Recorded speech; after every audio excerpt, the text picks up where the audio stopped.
Not to have a license and background check to own a gun, period.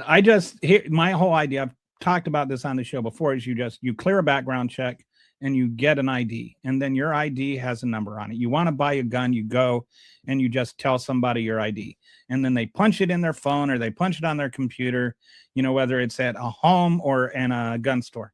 And then once they punch that in, it's already cleared. Like you've already cleared your background check.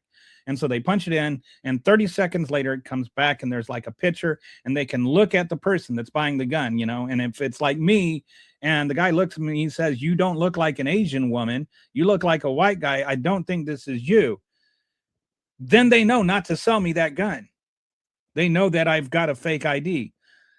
If they look at me and it looks like me, and they say, "Okay, that looks like you," and then there's like two questions, what's your first pet's name and your mom's maiden name, or whatever checks I put up with, or maybe you can have like a 2FA type thing. You choose what your second factor is, like they you know send a signal to your phone, and then you pull out your phone, and like there's just a two-factor authorization to prove that that is your ID.